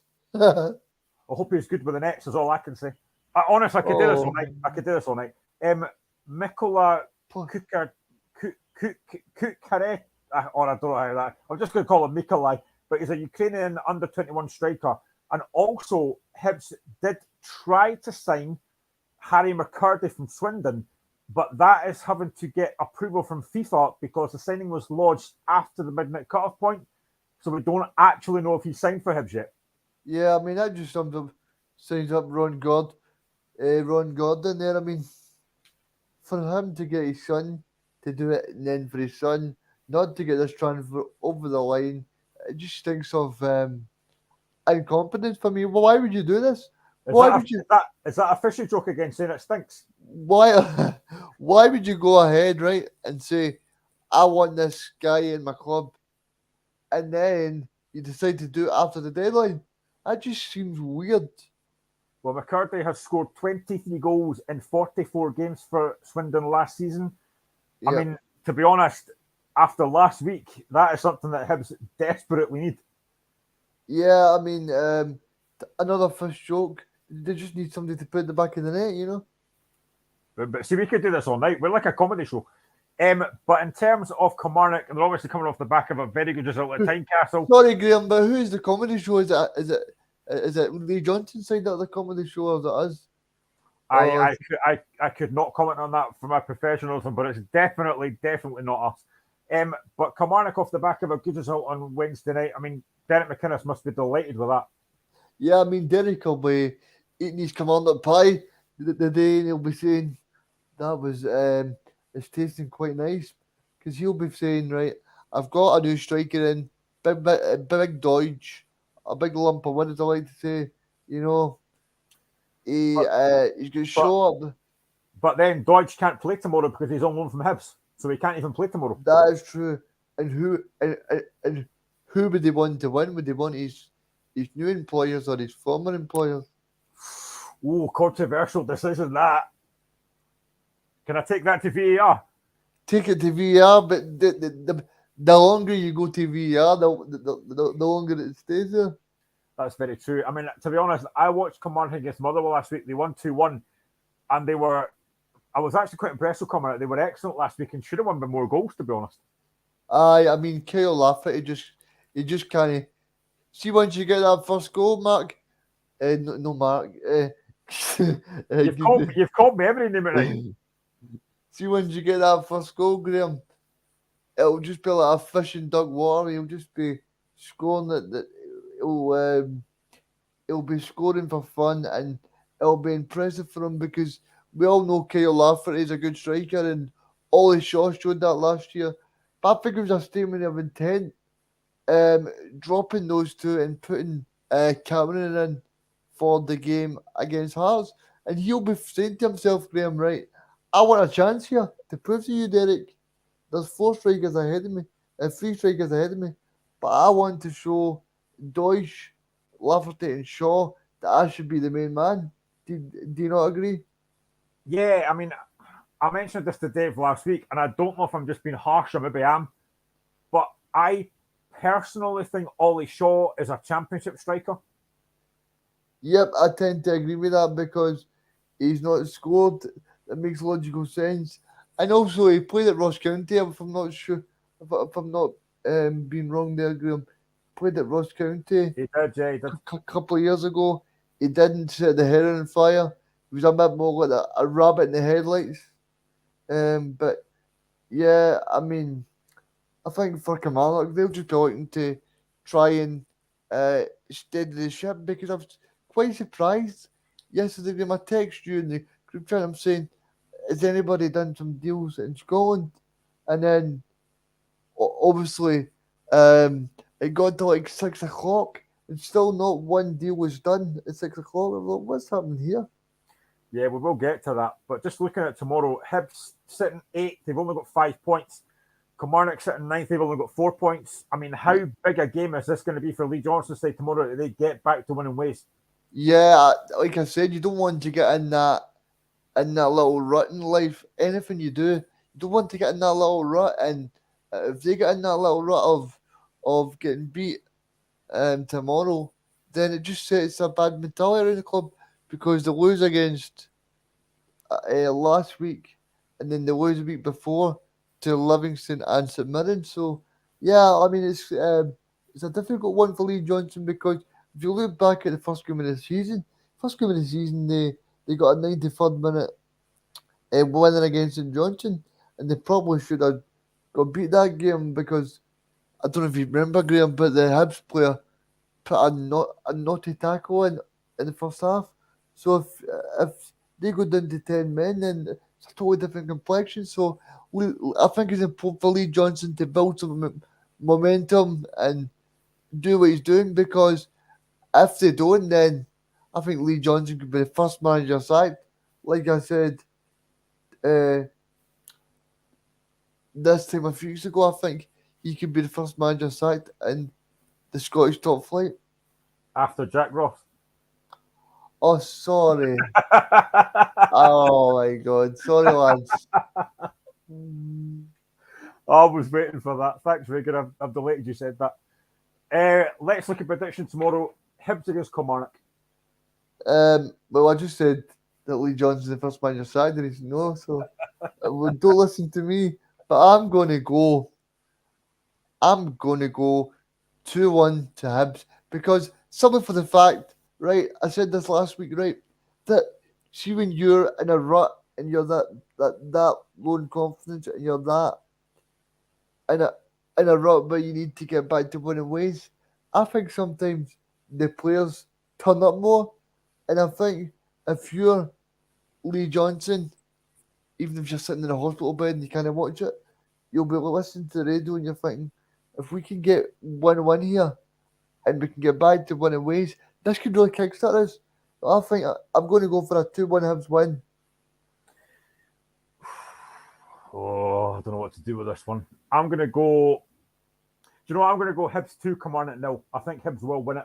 Ooh, I can't believe I feel horrible now saying that, but I think they will win it. Let's go to the Tony Macaroni, and it's Livingston against Hearts. I mean, that is a tasty game. I've just spoken about the fact that Hearts obviously got beat on Wednesday by Kilmarnock. Livingston have been okay, and for me, I think Joel Nubley has been huge for them. So, I mean, how do you see this game going tomorrow, Regan? Do you know, it's quite interesting because we've never actually seen Robbie Nielsen reacting to too many bad results recently, Graham. Do you not agree with that? We've never actually really seen how they'll react and what their thought process is, stuff like that, because you'll know this as much as me, but Hart's record at Livingston's not that great. My pal Adam, Adam Kennedy, he always talks about going to Livingston and how that Craig Gordon kept him in the game last year. Remember when he made like 7 wonder saves, remember? He made a triple save. It was unbelievable. It was unbelievable. He was brilliant that day. And then, so, I was speaking to you and we were talking about the last time the Hearts were there, they got beat 5-0 and it was a difficult game and stuff like that. So I'm kind of thinking that this could go Livingston's ways tomorrow. Really could. Well, do you know what? I hate saying this, but I think you're right. And I think the fact that we haven't strengthened further than we needed to, Liam Boyce and Kyle Rowles went off injured last week and we didn't strengthen. We've only signed Stephen Humphries, as I mentioned earlier. I think this potentially is going to be a very difficult game for Hearts tomorrow, and especially considering that next Thursday we play our first Conference League game against Istanbul Başakşehir. So we can't really afford to rotate the squad right now. No, that's what I mean, Graham, right? The fact that if Hearts lose tomorrow, right? Now, playing devil's advocate, you're going into the European game, right? And you're thinking, we want to win this game, but we don't want to lose 6 points out of 6 going into next Sunday. Because potentially, Aberdeen could win tomorrow, right, Graham? Then Aberdeen could win again next Sunday against Rangers. Then that's them took 6 points. So this is when I said to you last week, right? From Roman Nielsen's point of view, great to have Europe, but see if Aberdeen are always playing on Saturday and Hearts are always playing on Sunday, Aberdeen's always going to have that advantage of playing before. Now, Aberdeen's not always going to win those games, fair enough, but they're always going to have that chance to go ahead. Tomorrow kicks off 5 games in 16 days for Hearts. I mean, we're not used to that, and for me, as I've mentioned already on this show, that squad is not big enough. No, it's not big enough, and I'm quite glad you're being open about it. You're being honest. You're not holding back like some people in the mainstream would, because they obviously think that Robbie's doing a good job and things like that. But I think it's important, right? Because see, you as a Hearts fan, Graham, right? You obviously know how good this team can be. You obviously want this team to do well, but you're not saying it is a bad thing. You just want the team to always keep improving. Do you know what I mean? Like, obviously, Hearts could finish third. They could do well in Europe, but all you're asking for is a little bit more strength in depth. But that's all we wanted to see. Not anybody on here or any other platform is criticising Robbie. All we're saying is, and I tend to agree with you, Graham, because if you look at it, right, they're going to have a lot of games. They're going to have a lot of tired legs, and if you want to compete in Europe and domestically, you need to have so many bodies. That's why I think Celtic never got rid of James McCarthy, Edeguchi, Moy, because at the end of the day, right, I don't think that. Do I think Moy and Gucci and McCarthy will play in Europe? No, I don't. But do I think they'll come in to play against St Johnson, play against Motherwell at home? Of course I do, because that's what you do.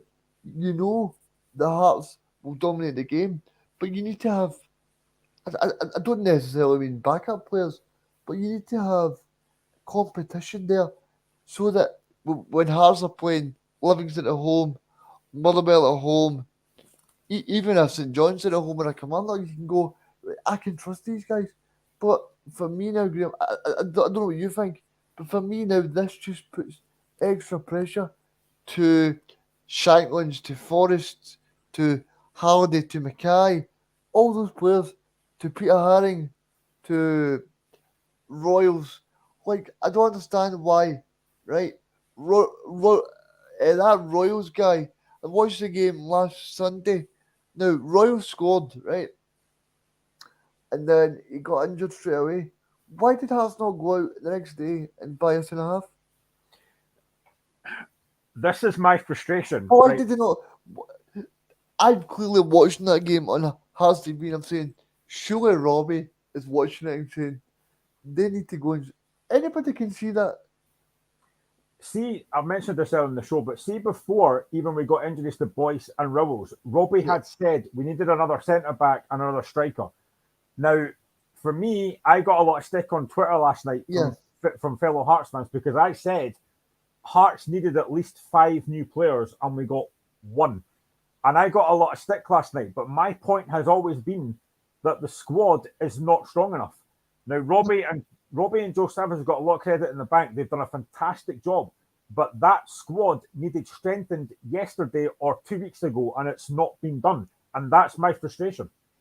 Graham, right? I think like this is. I need to point this out, right? For myself, for you, for any other football fan, right?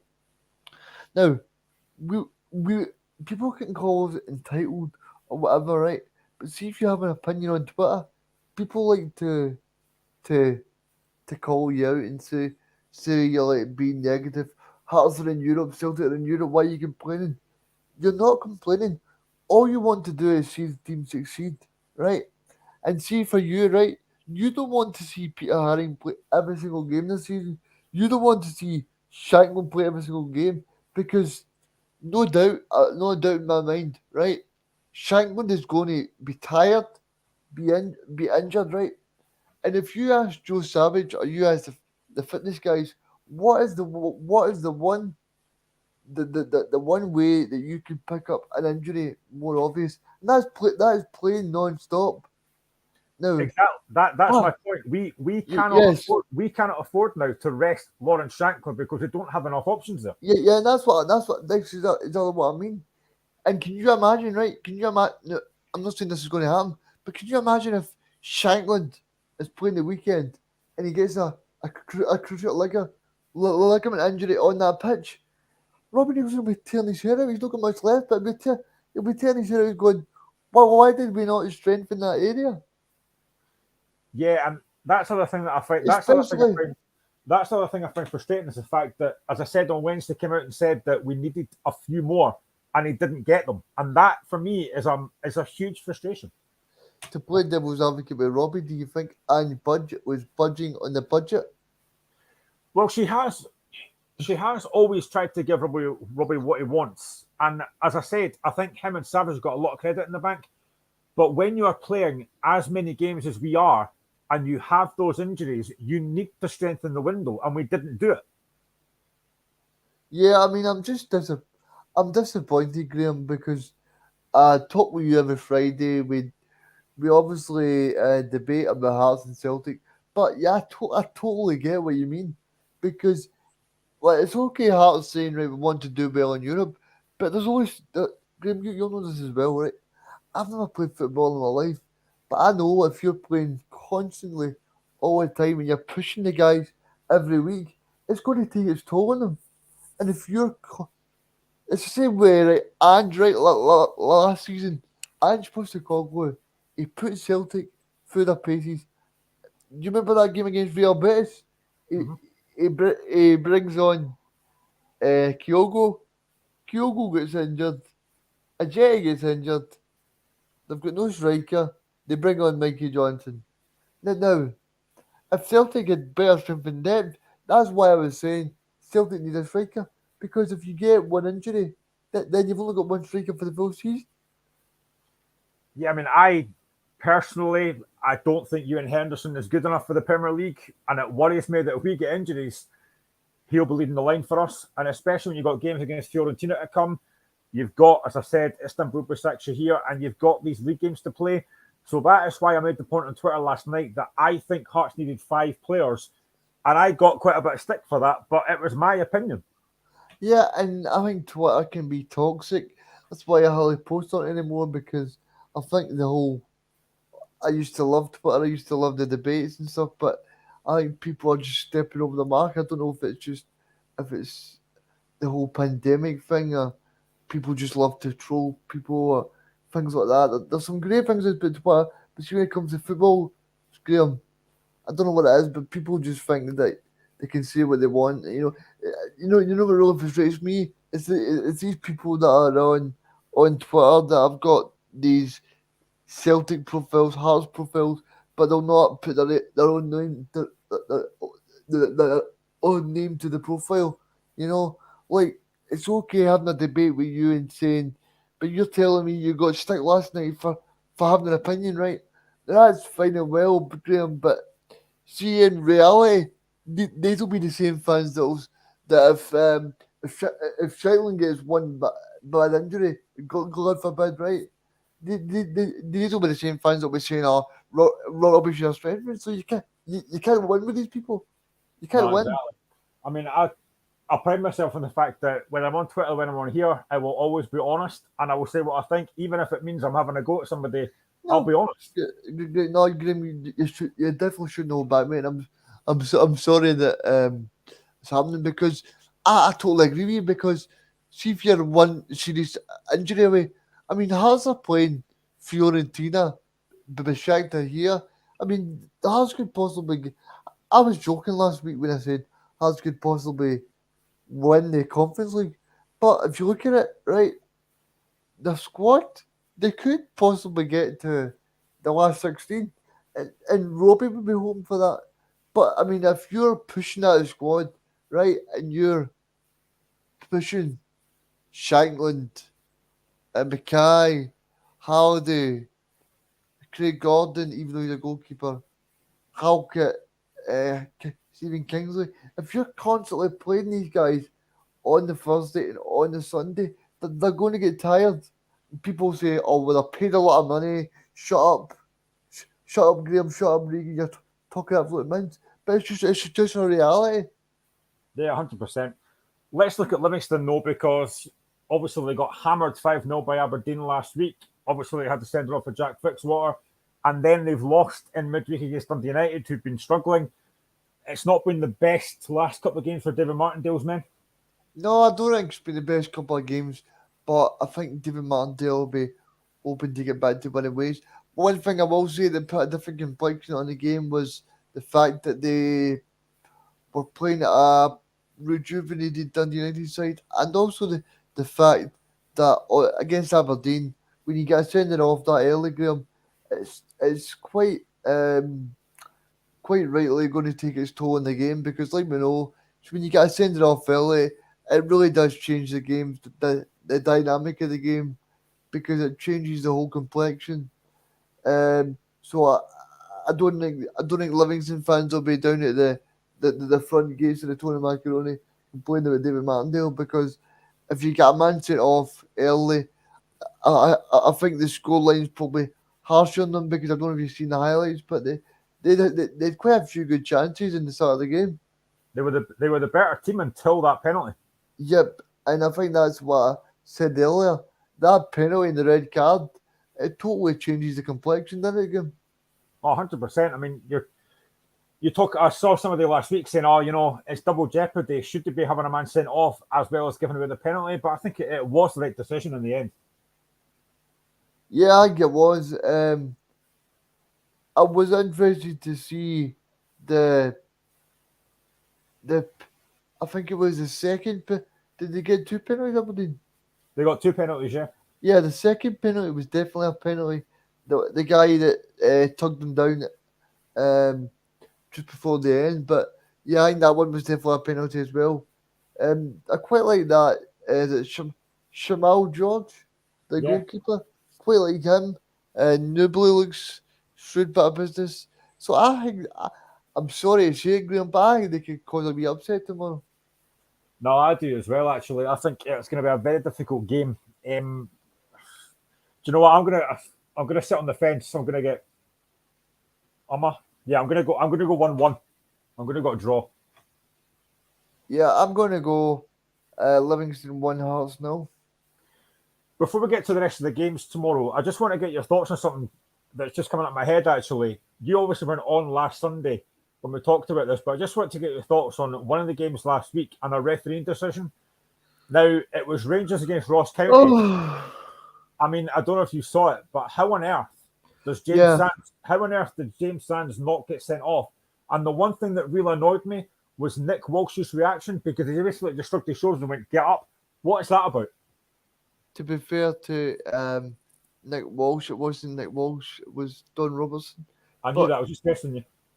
Yeah, in terms of Don Robertson, I actually have a side to the story that I think quite possibly could be true, but then you could say it's a conspiracy theory. But did Don Robertson see his name in lights and say, "I don't want my name to be in lights," like Willie Collins was the week before? Yeah, me and Dave mentioned this last week. Because I don't think he watched cinema. Yeah, I think he did want to send them. I thought he did want to send them off, right? But I think that possibly seeing the media reaction and went, "Am I 100% sure here? Do I want my name to be in every single newspaper column? Do I want it to be on the every single Scottish football call-in show? Do I want it to be a talking point on YouTube, on Facebook, on every platform?" No, I don't. So that's probably my take away from it. I think an important point to stress here is, if VR's in there, Sands is off the park. Oh, 100%. There's no doubt in my mind about that. He would have been. And I think it's the fact, right? I absolutely despise VAR, as we spoke about before. But as much as it Graham, right? Now, I'm going to say this to people. I think that when VAR comes in, we're going to see a lot more penalties. That's for sure, right? Because, see, I bet you this, right? Bet you if Hearts are playing at home and they're playing St Johnstone, the crowd goes up and the ball hits his hand, it's going to be a penalty. Because, and the fact that people are not getting that right, is see if it's not a clear and obvious error, that the referee can't overturn it. So that's the biggest problem that I've got with it. But see, for things like Sunday's incident when Rangers played Ross County, that's the things that I'm happy that VAR's in for, the clear and obvious decisions like that one there. As I said to Dave last week, I would just love to know what Don Robertson thought he saw. I mean, why does he think Jordan Wheeler goes down there? Yeah, and the fact that when I think Sanders got a bit of a resigned look to him when he tugs him back. So I think when somebody's got a resigned look to them, that says to me that it's a sending off. Yeah, definitely. We'll leave that for another day. Let's look now at the rest of the game from tomorrow. We've got Motherwell against Dundee United. Motherwell on the back of a 4-0 victory against Inverness. And obviously they've just signed Louis Moult. United's, a very good win on Wednesday night. But again, a very difficult game for United tomorrow. Yep. Well, some people would say I love a malt on a Saturday night, but I do love this Louis Moult. I mean, I just remember that goal he scored against Celtic when Cole Touré was in his last legs, when he was towing a caravan, and Louis Moult just scooped the ball right past Craig Gordon. What a finish that was that day. And then he scored a great goal against Pedro Caixinha's Caravan Rangers. Sorry, Reagan, can I just cut in there? On you. I just want to ask you a question here. I've just seen breaking news. Xander Clark, the St Johnstone goalkeeper, is having a medical at Tynecastle right now. Whoa. I've just literally seen that this very second. I didn't know Xander Clark was still at St Johnstone. I thought because the guy they've got at number one now I thought Xander Clark was a Stoke. Well, he's apparently a free agent, and he is right at this minute undergoing a medical at Tynecastle. I didn't see that coming. That is a wrong career move. Wrong career move. I'm sorry, it's wrong. Because Craig Gordon's the best goalkeeper in Scotland. I mean, to be honest, It's a right, Graham, to play devil's advocate, it's a great number two for you, right? But from Xander's point of view, Xander's been in Steve Clark's Scotland squad. Why would he go there when he's got the best goalkeeper in Scotland in front of him? Well, that's the thing. I mean, Xander Clark, it sounds like Xander Clark is happy to sit on the bench at Tynecastle, which for me is a surprise, I'll be honest. Or does it say that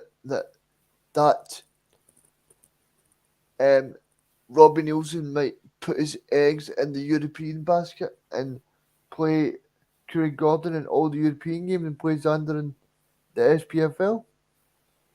Very possibly. I'm not sure, but that's the breaking news that's come out of Tynecastle this out. Xander Clark having a medical right now. Because don't forget, Graham, he did play Ross Stewart against Celtic in the SPFL Premiership. Yeah, that's very true.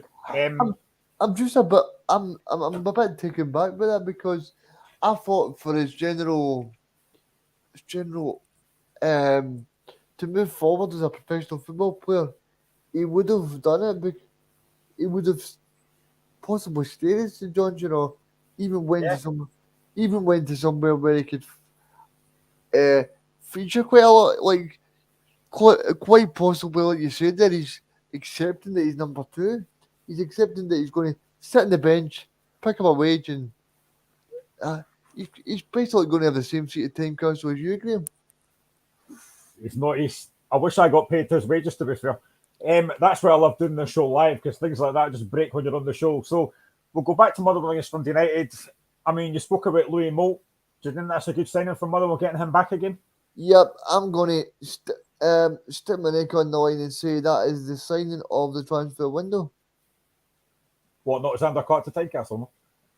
No, because because I've spoken loads and loads about Motherwell, right? I've banged on about it and I've said for weeks on the show and other shows that I felt Motherwell lacking up top. They were lacking. And do Sorry, I was just going to say, do you think they've relied far too heavily on Kevin Van Veen? Yep. And he's been in a good Van Veen form. Boom, boom. You know, and like you say, it's quite difficult because they've obviously tried a window to get different players in. But I think Louis Moult's a really good addition because now they've got proper competition. They've got really good. It's like you said with Shankland. I think Louis Moult would have been a good signing for Hearts. See, I like Louis Moult, but I think he is 30 now. He has had a few injuries. It would have been a good signing. Come on, Graham. Yeah, I mean, I'm not saying he wouldn't be, but I just think he's probably more suited to Motherwell, who are, I mean, listen, the Hearts need a striker. We've got one, but I think he's a really good fit for Motherwell. Yep. I just want to step in there. We are the show breaking news. Second set is 4-3 to Andy Murray at the minute. The comeback's on. In the second set, so in terms of the United, they got a much needed morale boosting win on Wednesday. I mean, you've got to think that Liam Fox is going to take a lot of heart from that. Can they go to Fir Park tomorrow and get a victory? Yep. Fox in the box. So yep, Fox will be looking like he'll want to get back-to-back wins and send the Tangerine Army back home happy. Because so what's your prediction for tomorrow then? Tell me the game again, Graham. Motherwell Dundee United. It's at Fir Park. I'm going to say 1-0 to Motherwell. 1-0 Motherwell. I'm going to go 2-0 Motherwell. Ooh. Let's go to Dingwall, and it's Ross County against Aberdeen. Ross County currently sitting 11th, Aberdeen sitting 4th. I mean, I've got to be honest, I think Aberdeen at the moment look a very, very strong side. And I think you've mentioned it earlier, the fact that Hearts are playing European football. You've got to think that Aberdeen squad should be more than capable of getting third place. Yeah, and I did hear the mighty Richard Gordon say that Aberdeen have sold their 2000 allocation at Dingers tomorrow. So fair play to them for selling out Dingers, and hopefully it's they get a paddle with that diggy up at Dingers. But one of the players that I've been really impressed with Aberdeen, and I think I mentioned it to David Michael as well, I think Bojan Majowski has been an excellent addition for them. What a player he is. He just seems to cruise it in Scotland, and fair play to him because I think he's going to cause Ross County problems and he's going to cause Rangers problems as well. I like Stuart at the back as well. I think what I like about Jim Goodwin is, right, he seems to appreciate the Aberdeen job. He seems to know that he's at a really big club.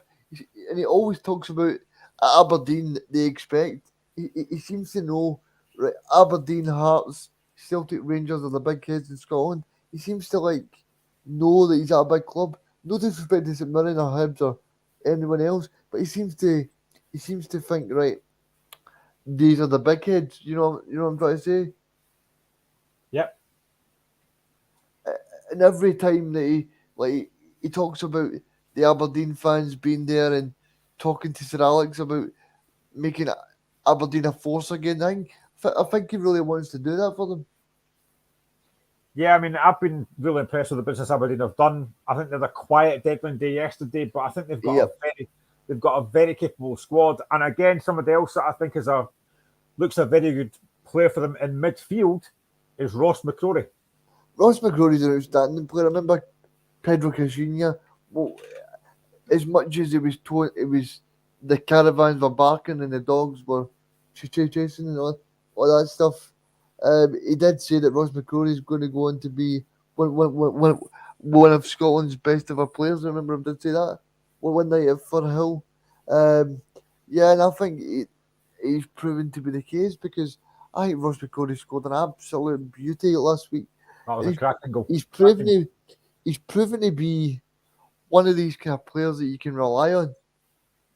He's proven to be like the kind of Scott Brown to the Aberdeen team, the kind of still the determination, but he's also got a bit of swagger about him as well. Yeah, 100%. Looking at Ross County, Obviously, a disappointing defeat by Celtic on Wednesday, which wasn't really unexpected. Yep. What have you made of them so far this season? Sitting 11th, they've only got 3 points. Do you think Malky Mackay would have been hoping for a lot better than this? I think he would have, Malky, but he'll be respectful and he'll understand where he's at with Ross County. An interesting redevelopment, Graham. I did notice that he made quite a lot of changes against Celtic, and I was quite surprised. And I'm not surprised that he's not been mentioned for the Dundee United job as well, because I think he'd be a perfect candidate. That's no disrespect to Ross County, but I just think he'd be a perfect candidate, especially with Dundee United being in European football. I think he would fancy himself to do well there. But in terms of Ross County, I think they've bought well. They've got a big lump of wood up there, and Jordan White as well. He tends to get himself up at the pitch, and I think Ross County will be fine this season. They'll do well. I really like the laddie that was playing against Rangers last week. The one they were talking about, the controversy, that Jordi Awula. I think he looks a handful for Ross County. Yeah, he does. He seems to really understand what he's doing there, and I think it's important that they get some momentum starting with tomorrow. I mean, I know it's early in the season, only been 5 games, but do you think they have really badly missed, like Joseph Hungborn, Regan Charles Cook? Badly, yeah. I think they just bring a whole dynamic to the team where the team could say, right, we can kind of rely on these players to get maybe 10 to 15 goals. I think Charles Cook still ended up being the top goal scorer on something like 14 goals last year. So He was, yeah, he was. I think that's outstanding for a Ross County player. And if you can get a guy that's contributing 14 goals to your team, then you've got to be really happy, because usually players at Ross County don't contribute that much with 14 goals. So fair play to them. Yeah, but like you say, I think they're missing those two quite badly. So, prediction for tomorrow, Ross County against Aberdeen. I'll go Ross County 1, Aberdeen 2. I'm going to go 2-0 Aberdeen, and I do think they'll be a bit too strong for Ross County. And the final game of the weekend is at McDermott Park. It's the Battle of the Sainties. It's St Johnstone against St Mirren. This is a very difficult game to call. I'll be honest, I watched St Johnstone against Hearts last week, and I have to say, I thought St Johnstone were excellent. Yeah, I thought they were. I watched the first 45 minutes because I was watching the Spurs game when not Forest in between. But I thought they were played well. I thought they defended well. Obviously, Hearts dominated through good possession of the ball. They created chances. Shankman should have probably made it 3-1 as well. Graham, you'd have probably seen the chance when he goes round the goalkeeper and should he pass the ball instead of slotting the ball away. And he passed it to, I can't remember who it was, but he passed it anyway. And then St Johnstone go up and make it 2-2, and then it's totally different complexion to the game. I think the most disappointing thing for St Johnstone would have been that was a definite penalty, and the fact that they threw that away, because they were in a good position to get a draw there at least. Yeah, and to be honest, I did see that. Fair play to Callum Davidson. He was very honest last week and said they were giving away daft goals. And yeah, you're right. I mean, Barry Mackay, it's a long ball from Craig Gordon. It's a great touch from Barry Mackay, but Liam Gordon sells himself, and it's a poor penalty to give away. Yeah, as a poor penalty, and Liam Gordon and St Johnstone will be disappointed. Well, I listened to Callum Davidson's radio interview afterwards, and he was quite raw in his emotion. He was quite open. I think he said to the press, "Look, I'm going to be open because it's just straight after the game." He said, "I'm bitterly disappointed. I thought we threw it away. Thought we were pretty wasteful." But I think that's just obviously from being at the high of getting to 2-2 at time, guys, and then throw it away so late on in the game. Yeah, but I think if you're Callum Davidson, you've got to take a lot of heart from last week, because they have had a difficult time this season. But I think he's got to take a lot of positives from last week.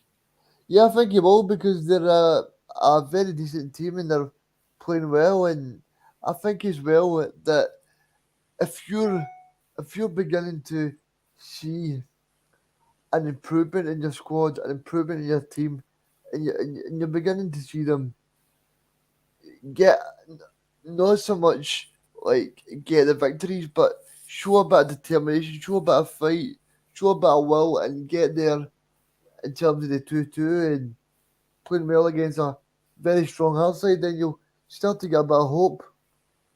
Yeah, definitely. Looking at St Mirren, again, Stephen Robinson's had a pretty good run recently. I think he'll be delighted at how things have turned around after a very poor Premier Sports Cup campaign. He has 3 wins out of 3, am I right in saying that, Graham? And 3 clean sheets. Yep. But I think the good run will come to an end tomorrow. Oh, controversy. I think St Johnstone might win that, do you?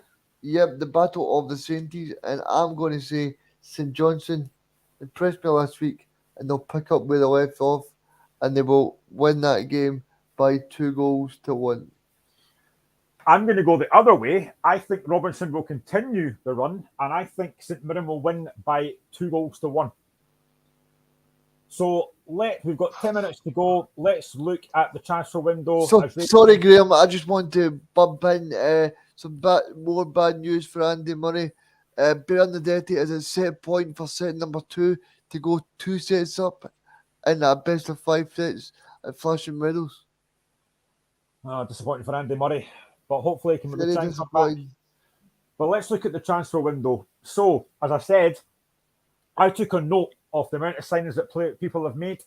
So I'll just go through this. In the summer transfer window, I'll start from the top. So Hibs have made 16, Kilmarnock have made 12, St Johnstone have made 12, Aberdeen have made 11, Celtic have made 10, Ross County have made 10, Livingston have made 9, Dundee United have made 8, Hearts have made 8, St Mirren have made 8, Motherwell have made 8, and Rangers have made 7.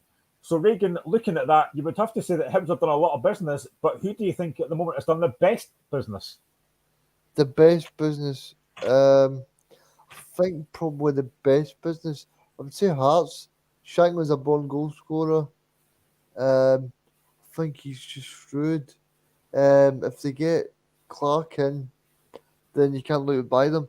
But also, you need to throw in Aberdeen in there. I think Jim Goodwin's done a great turnaround, and fair play to Dave Cormack for putting his money where his mouth is there and really backing him and really saying, right, we're going to show you that we trust in you and you're the man to take us forward. And he's proven to not waste around. Cormack, he's certainly backing his manager. Another one I would say as well is Motherwell. The fact they got Louis Moll and they've got Stuart McGanty from Leeds as well, born and bred Motherwell fan. He seems to be a good player as well. The fact they got those two over the line, then that's a good bit of business. From Lee Johnson's point of view, the marquee signing in McGeady, he's injured for about 2 months still. He's probably going to come back and do well. The big one for Hibs is probably David Marshall, because that famous night of Yes, How We Can Boogie, we're finally back at the Euros. And then you've got probably the outstanding bit of business from Dundee United, which is Jamie McGrath for me. Jamie McGrath is an outstanding player. I think in terms of Hibs, probably the business that was most surprising was the fact that they got Martin Boyle back. Yeah, I mean, for me, that was surprising as well. Just to jump in there, yes, Andy Murray has lost the second set by 6-4. It was disappointing for Andy, but he's still got a chance to come from 2 sets down. I think it'll be difficult now, but yeah, it's good to see Andy back in some form.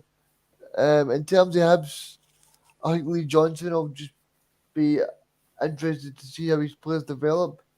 But like I said there, Graham, if it's true what you said there about Ron Gordon's son trying to sign this guy after the deadline, I think it's just madness. It's just incompetence. Sure, they could have got this guy signed and sealed last week. You would have thought so. I think for me, the biggest surprise in the window, Rangers have only signed 7 players. So that for me is a bit of a surprise. Yeah, I mean, we spoke about the financial fair play thing, and I think that's, as much as Rangers fans won't want to admit it, I think that's played a big part. Obviously, we didn't know.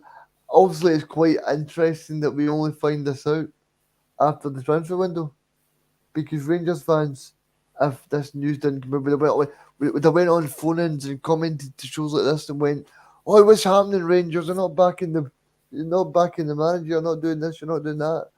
But I think they've still got a capable squad for Scotland. But I'm going to say this, right? I think if Celtic go 5 points clear tomorrow, I thought that's, as much as it's early, it's a big psychological edge, big. And the fact that Celtic have brought in, like you say, 10 players. You just look at the midfield area. You've got Moy, you've got Idiguchi, McCarthy, McGregor, O'Reilly. Um, so many options. Yeah, I mean, you've mentioned them there, but James McCarthy, he's not really getting much of a look in at Celtic, is he? No, and he can't even become a free agent because he's got 3 years left in his contract because he signed a 4-year contract last year. I think that's bad business by Dermot Desmond, but that was probably done on the Dermot Desmond production. Because if you remember, Desmond signed McCarthy and Joe Hart on the same day, so that was probably to soften the blow of signing McCarthy when we brought in Joe Hart as well. You touched on it earlier, and you're absolutely right. You mentioned the fact that there wasn't a lot of business done by Scottish teams yesterday, and I'll be honest, deadline day is one of the days that I love, but there wasn't a lot happening yesterday. Yeah, I mean, I don't know about you, agree, I'm right, but I was kind of thinking, deadline day just became a kind of commercial thing now, but by Sky Sports and BT Sport now, because I was sitting watching it and I'm going, there's nothing happening. They're just showing me the same signing that happened this morning. Aubameyang to Chelsea. There's nothing happening. There's nothing going on. I mean, they've We, got well, Hearts never signed Stephen Humphries till about 8 o'clock last night, and then that was it for us for the rest of the window. they had all these people on Sky Sports like, talking about who's coming in and what they're going to do and stuff like this.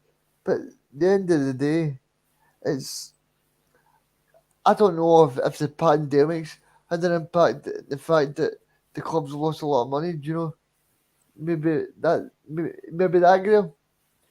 Possibly, but I just don't think deadline day is the same when Jim White's not on it with that yellow tie. It's not the same. Well, I did listen to Jim White on a different radio station he was on last night. Um, Other radio stations are available, sorry, to this one. But yeah, I mean, Jim White's he's the rock and roll transfer deadline day. I mean, he's brilliant. I always feel sorry for these folk that have to stand outside training grounds and stadiums like all day and like nothing happens. It must be brutal. Well, I tell you, Graham, I would still do it for a wee ton of money, mate. You know, just soaking wet. But I'll take your 15 grand for sitting doing nothing all day. Yeah, to be fair, I would do it as well if I was getting paid for that. So we are just about at the end of our show. Thank you very much again to Regan for joining me. Just to let you know, No problem at all. we have a lot happening. So tomorrow, Saturday, you will find the James E show from 10 till 12. Then on Sunday, we are back from 3 till 5 looking at all the games from the weekend. We are also going to be doing European shows next week. So we are on Tuesday night from 10 till 11 talking about Celtic Real Madrid. We'll be back on a Wednesday night at the same time from 10 till 11 talking about Ajax against Rangers. And then on Thursday night, we will also be on. We will be talking about Hearts' first European game in the Conference League against Istanbul Başakşehir. And then we're back on Friday for our normal locker room show. So we have a lot to do next week. It's going to be a busy show. And thankfully for me, Mikey McEwen's back because he's finally able to host a show. He's been away for a while, Michael. Good to have you back. Oh no, Michael's back. What a sad way to end the show. I know that. Michael, I'm only kidding. I love you, really. I know the boss is back. We need to behave now. But it's been another great show, another busy show. Thank you, as always, to Regan Stevenson and David Smith for joining me. We will be back on Sunday at 3 o'clock till 5 o'clock. Until then, have a great weekend and we'll see you again soon. Bye-bye. See you soon, guys.